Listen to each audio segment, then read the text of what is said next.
ভারতের হুঙ্কারের জবাব দিতে জানে বাংলাদেশ। চট্টগ্রামে বিজিবি বা বাংলাদেশের সীমান্ত রক্ষীদের একটি অনুষ্ঠান থেকে বিস্ফোরক দাবি ইউনূস সরকারের স্বরাষ্ট্র উপদেষ্টা জাহাঙ্গীর আলম চৌধুরীর। এই দিন তিনি বলেন, ভারত যেমন হুঙ্কার দিচ্ছে, আমরাও ঠিক তেমনি প্রতি হুঙ্কার দিতে প্রস্তুত। যে কোনো পরিস্থিতিতে সীমান্ত রক্ষায় আমরা পিছপা হব না। ইউনূসের অন্তর্বর্তী সরকার জন্ম দিয়েছে এক নতুন বাংলাদেশের। এ দেশে এখন দেশই যেন প্রধান।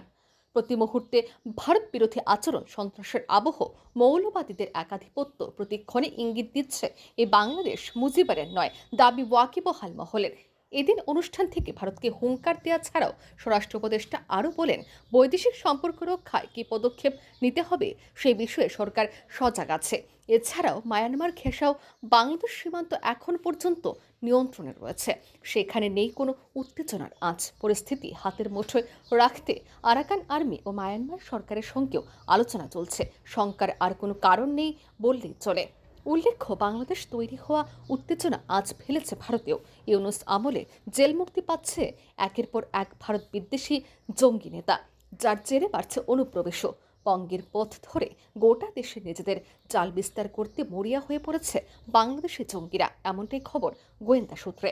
আর জঙ্গিদের অবাধ বিচরণ রুখতে পদক্ষেপ কেন্দ্রের। ইতিমধ্যে চিকেন স্নেকে বাড়ানো হয়েছে নিরাপত্তা, মোতায়েন করা হয়েছে নজরদারি ড্রোন। জাল পাসপোর্ট ভাড়িয়ে কেউ যেন না অনুপ্রবেশ করতে পারে, সেই জন্য জোর বাড়ানো হয়েছে সাইবার নিরাপত্তাতেও।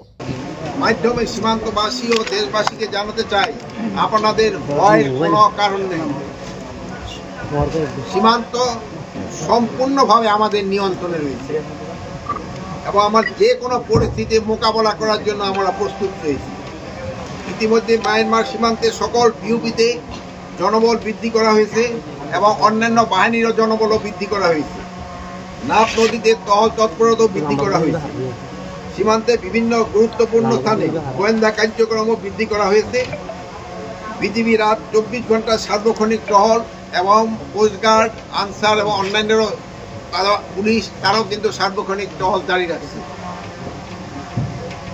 সব বাহিনীর এই আন্তরিক এবং অক্লান্ত প্রচেষ্টা করে রক্ষার্থে মরিয়া হয়ে অসাধু বাংলাদেশি দালাল চক্রের সহায়তায় কিছু সংখ্যক রোহিঙ্গা কিন্তু বাংলাদেশে প্রবেশ করছে। আপনারা এই দালাল চক্রকে যেইভাবে হোক আপনারা প্রতিহত করতে হবে এবং আপনারা এই ব্যাপারে আমাদের সাহায্য করবেন।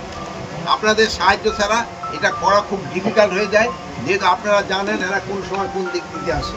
আপনারা আরও অবগত আছেন যে অন্তর্বর্তীকালীন সরকারের প্রধান উপদেষ্টা গত জাতিসংঘের সাধারণ পরিষদ সম্মেলন এবং মিশরের রাজধানী কায়রোতেও 11তম D8 শীর্ষ সম্মেলনে যোগদান করে রোহিঙ্গাদের প্রত্যাবাসনের বিষয়ে বিশ্ব নেতৃত্বের দৃষ্টি আকর্ষণ করে।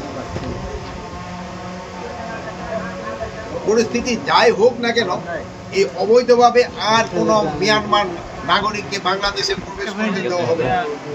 সীমান্তের উদ্ভব যে কোনো পরিস্থিতি মোকাবেলার জন্য আমরা কিন্তু সবসময় প্রস্তুত আছি। Bureau report, RE news.